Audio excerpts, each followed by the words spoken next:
Alors aujourd'hui, on va apprendre à maîtriser cette fameuse formule qui fait un peu peur aux élèves. Donc quand tu vas commencer le chapitre du nombre dérivé, très vite, on va te demander, à partir de cette formule qu'on appelle la formule du taux d'accroissement, on va te demander de calculer, il y aura un gros calcul à faire, et après une limite.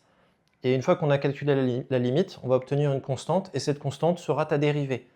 Donc ça, c'est la méthode que tu vas voir pour calculer les dérivées au début de la première.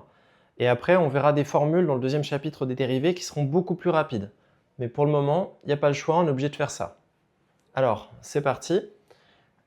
Pour commencer, donc, la première étape, toujours, c'est de calculer le f de a plus h et le f de a à part quand tu as un polynôme. Voilà. Dès que tu as un polynôme, ça doit être ça. Ça permettra de limiter les risques d'erreur. Donc, je te conseille fortement de le faire, c'est pas obligatoire, mais tu divises par 2 le nombre de chances de faire des erreurs. Alors, moins x carré plus 3x moins 1, on veut la dériver en moins 3. Donc en fait, on veut calculer f de moins 3 plus h et f de moins 3. Donc faisons-le. Donc là, tu fais gaffe, il y a une identité remarquable. Donc ça fait quoi? Alors, moins, donc ça va faire 9 moins 6h plus h carré, moins 9 plus 3h moins 1. Voilà. Donc là, on a déjà un petit peu rangé tout ça, on va continuer. Donc on va avoir moins 9 plus 6h moins h carré, moins 9 plus 3h moins 1. On range tout ça. Donc là, le moins h carré devant. Les 6h plus 3h, ça fait plus 9h. Et on a moins 9, moins 18, moins 1, moins 19. Donc voilà. Donc ça, c'est f de moins 3 plus h. On va aussi calculer f de moins 3, f de a. Donc f de moins 3 ici.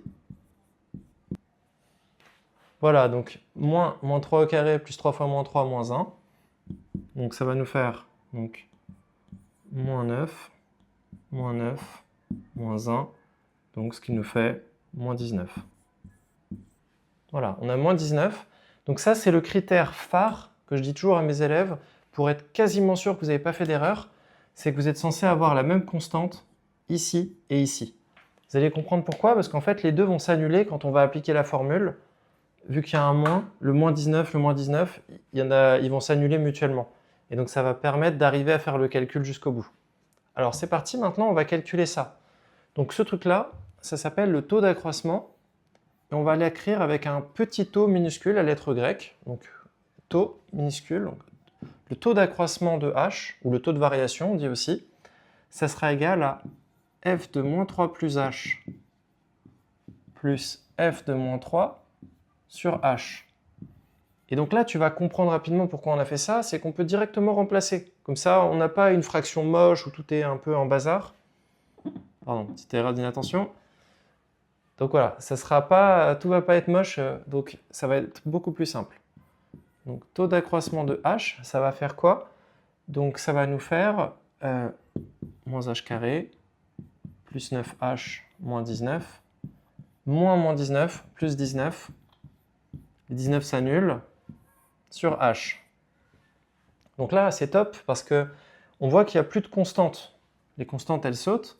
Donc là, on va pouvoir simplifier en haut et en bas. On voit qu'il n'y a que du h. Donc on peut factoriser par h le numérateur pour simplifier avec le dénominateur. Donc h facteur de moins h plus 9 sur h. Tu simplifies en haut et en bas. Et là, tu vas avoir juste moins h plus 9.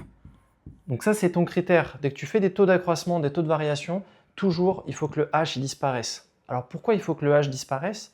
Tout simplement, quand on va faire la limite, c'est en gros, c'est une approximation. C'est savoir, en gros, ce truc-là, ça vaut à peu près combien quand h vaut à peu près 0. Bah, tu vois, là, il y a le h qui vaut à peu près 0, il est au dénominateur. Donc ça fait ce qu'on appelle une valeur interdite, donc c'est pas possible. Donc il faut absolument qu'on se débarrasse du h quand on va faire le calcul d'un nombre dérivé, quand on fait le taux d'accroissement. Donc là, on obtient moins h plus 9, donc là c'est vraiment top. Donc il ne nous reste plus qu'à faire étudier la limite maintenant en 0. Donc la limite du taux d'accroissement de h, au lieu de recopier tout ça, ça m'économise un peu d'encre. Et donc ça va nous faire la limite de moins h plus 9 quand h tend vers 0.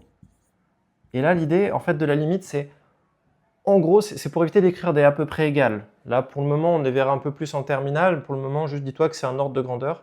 Donc si h vaut grosso modo 0, moins 0 plus 9, ça vaut combien? Bah, tout simplement, ça vaut 9. Voilà. Et donc 9, c'est ce qu'on a obtenu ici, c'est le L. Et le L, c'est la dérivée en moins 3. Donc là, on peut donc écrire, donc, la dérivée en A, ici A, c'était moins 3.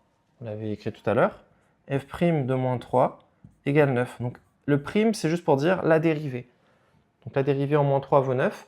Et on peut aussi dire autre chose. On peut dire que f est dérivable en moins 3. Souvent, ça sera demandé, donc pense bien à l'écrire aussi. Voilà, quand tu seras en terminale, ça sera l'un des grands intérêts. En fait, cette formule, elle va être trop compliquée, elle ne servira plus. Ça sert juste un tout petit peu au début du chapitre des dérivés du premier chapitre. Dès que tu vas faire ton deuxième chapitre de dérivés, tu auras des formules beaucoup plus efficaces. Donc tout ça, tu pourras quasiment l'oublier, mais pour le moment, il faut te le mettre un peu dans le cerveau pour ton contrôle. Le seul intérêt de cette formule, essentiellement, plus tard, ce sera surtout de prouver la dérivabilité d'une fonction en un point. Mais ça, ce sera plutôt utile un peu plus tard. Allez, abonne-toi et on se retrouve dans la prochaine vidéo.